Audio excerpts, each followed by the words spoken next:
Tolong ingatkan saya apakah pada saat zaman SBY atau zaman Jokowi itu presiden itu konferensi pers setiap hari, ngasih statement tiap hari? Iya nggak sih? Enggak tiap hari. Ini Mereka kan punya jubir, eee, punya sekretaris negara, punya sekretaris kabinet gitu ya. Ya ya nggak selalu, nggak tapi semua. Prabowo akhir ini setiap hari, kemarin dia bilang Bank Indonesia jadi salah satu negara yang paling bahagia menurut penelitian dari Harvard. Oh iya betul, dan itu bukan penelitian sekarang, Eee, penelitian lama. Indonesia tuh salah satu paling bahagia. menurut Pak Guru dari segi apa? Jadi penelitian Harvard itu tuh penelitiannya sesimpel nanya, "Kamu hidup bahagia nggak?" "Ya." Nah udah gitu. Berapa orang? Oh ternyata sekian gitu. Nah kayak gitu, dan orang Indonesia tuh memang sejak zaman dulu dikenal positif terhadap kehidupan. Jadi Indonesia tuh memang masuk ke dalam kategori salah satu negara paling bahagia. Walaupun Mhm, sejauh yang saya ingat penelitian itu tuh nggak menempatkan Indonesia yang paling bahagia, tapi mhm. salah satu yang paling bahagia. Eee, ada negara-negara yang lain yang bahagia, misalkan Eee, Bhutan bahagia gitu ya. Nah, uniknya adalah di Amerika Serikat tidak bahagia, terus yang bahagia itu negara-negara Skandinavia gitu. Nah, tapi ya itu, kenapa kita masuk salah satu negara yang paling bahagia, karena kalau ditanya, "Lu hidup bahagia nggak?" Happy-happy kayak Ya gua mah gini-gini atau karena aja, nggak enak santai. ngomong aja nggak happy? Ya gitu, Iya, ya jadi metodenya sebenarnya adalah metode nanya gitu. dan akhir-akhir ini juga yang ramai itu Pak Guru kan, eee, karena stand up-nya Panji itu full politik dan pada akhirnya dia tuh diserang juga Iya, saya sama lihat buzzer, serangannya, heeh.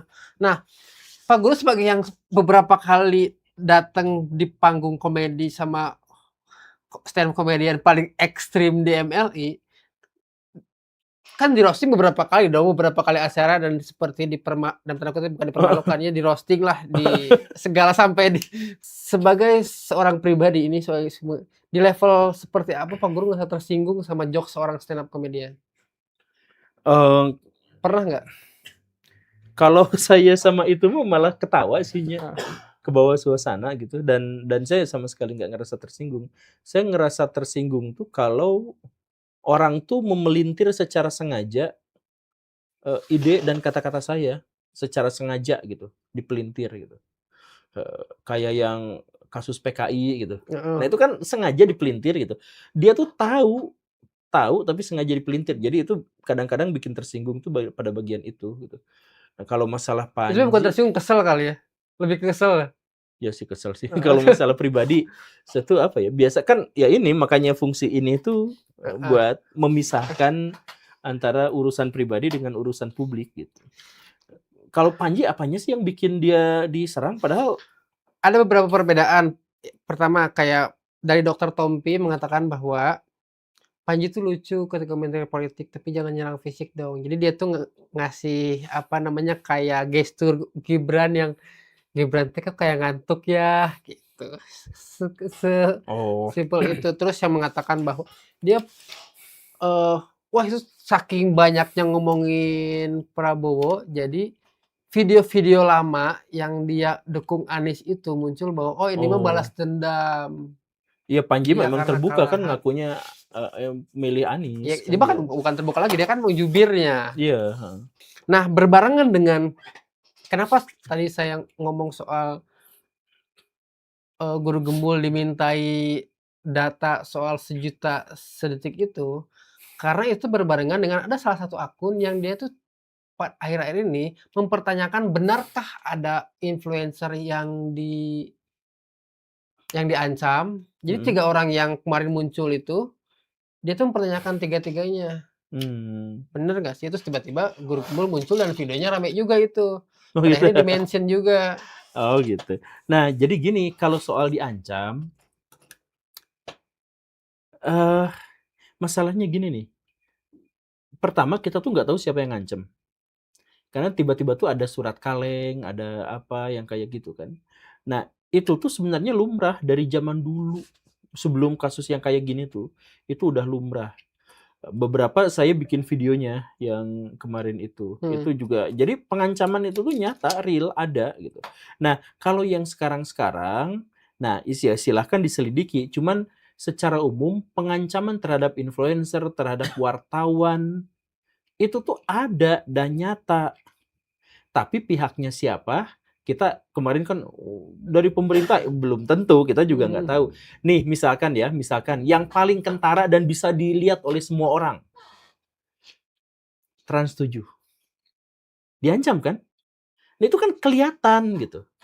Jadi soal pengancaman terhadap wartawan, soal benar dan salahnya itu urusan yang lain. Soal mereka melaporkan hal yang benar atau salah itu soal yang lain. Cuman pengancaman terhadap orang-orang yang menyebarkan berita, yang menyebarkan skandal dan sebagainya, itu tuh fakta di Indonesia tuh gitu. Dan ancaman seperti ini tuh nyata loh. Pasca penangkapan aktivis lingkungan yang berujung pembakaran kantor PT Raihan Catur CP. Jadi dia itu menolak. Ini kan jurnalisme nih, ngurusin agraria di Papua. Itu datanya tuh udah didata, udah ada yang kayak gitu. Jangan dibilang bahwa ini tuh hoax gitu. Soal detail orang-orang yang tadi itu gitu ya. Misalkan soal yang itu, ya itu silahkan selidiki. Tetapi secara umum ada nggak orang yang diancam? Gitu? Itu ada banget. Saya saksinya itu ada banget. Gitu. Ancaman ada, hanya saja siapa yang mengancam itu mungkin pihaknya berbeda. Ya itu pihaknya beda-beda. Dan misalkan yang walaupun saya tuh tahu misalkan kalau kepala babi siapa gitu. Khas gitu. Kalau tulisan siapa. Terus mayat kucing termutilasi itu siapa gitu. Itu ada gitu. Cuman kan karena kita tuh gak bisa nuding gitu. Kan bisa aja itu bendera palsu gitu. Yang kutakutkan beneran WhatsApp diambil terus tiba-tiba WhatsApp apa seolah-olah itu kita. Oh bisa ya? Itu bisa itu, dan itu sangat mengerikan ya teman-teman. Itu salah satu kemungkinan ancaman yang sekarang tuh wah ini yang paling saya takutkan tuh itu. Nah, WA saya diambil gitu. Iya WA. Kan ada beberapa orang yang WA-nya itu bisa disadap sama orang lain. Jadi tiba-tiba ngirim WhatsApp kemana aja seolah-olah itu kita. Kalau penipu mah kan biasanya pakai foto kita doang. Ini mah enggak, emang nomor kita. Wih, mantap wih. Dan itu sangat mengerikan ya teman-teman. Jadi buat teman-teman yang ngerasa mau jadi influencer dan sekiranya influencernya itu, karena sekarang kayaknya influencer jadi satu-satunya oposisi pemerintah ya. Iya, jadi makanya pada pemerintah, kepada Pak Prabowo, please lah, itu jadi jangan digandeng semuanya ke koalisi. Jadi kemarahan dan kebencian itu harus disalurkan, kayak selokan. Selokan tuh bau, busuk, jelek, tapi harus ada, wajib ada.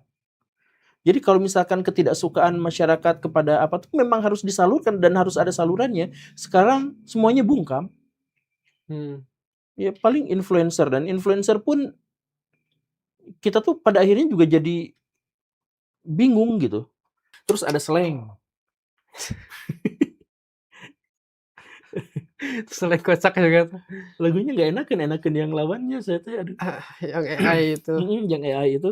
Nah, saya pala laur itu berarti karya AI lebih pintar daripada karya manusia. Tapi maksud saya gini nih.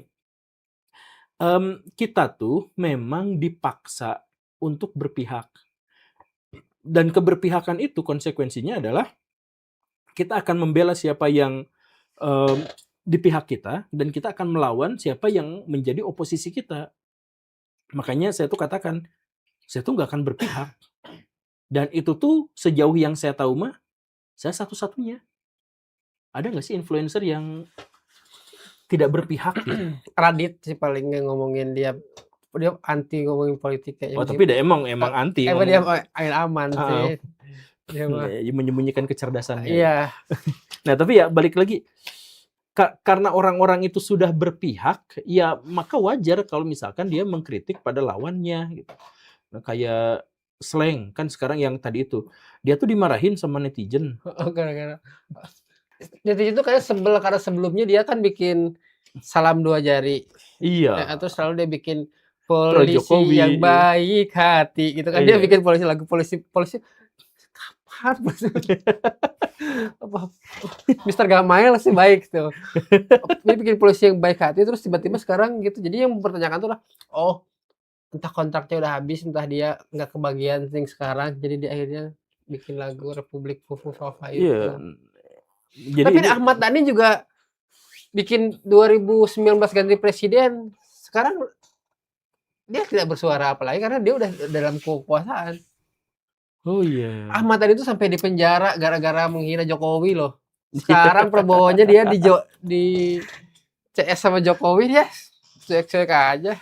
Ya begitulah. Nah, makanya pada gini nih, sikap kayak Panji itu harus kita hargai dalam artian dia tuh jelas posisinya, keberpihakannya tuh jelas gitu. Nah, kalau yang 2 orang belakangan itu kan jadi bikin orang kesel gitu. Tapi sih saya sebagai orang yang eh, cukup lama mencoba stand up comedy, saya yakin sih dia mah kayaknya pengen ngelawak aja. Karena beberapa kali ketemu dia, emang dia mah kayaknya stand-nya sekarang mah nyari lucunya deh. Seperti pada saat kita bikin Sirariung sama Patra, kayaknya banyak stand up comedian yang bilang, dia mah yang penting nyari lucunya dulu deh. Masalah bener atau salah mah gimana nanti. Oh gitu. Iya. Jadi ya udah nyarinya lucunya dulu. Jadi ketika orang-orang permasalahkan, wah ini si Panji mah kayaknya mau menghancurkan pemerintah, mau memecah belah bangsa. Kayaknya kalian deh kayaknya agak ngaco menurut saya ya. Tapi kan dia memang setiap tahun ada mulu. Masalahnya kayaknya sih sama kayak GG deh. Setiap tahun ada mulu masalah. Oke lah, terima kasih Pak Guru untuk hari ini. Sampai jumpa besok. Assalamualaikum warahmatullahi wabarakatuh. Waalaikumsalam warahmatullahi wabarakatuh.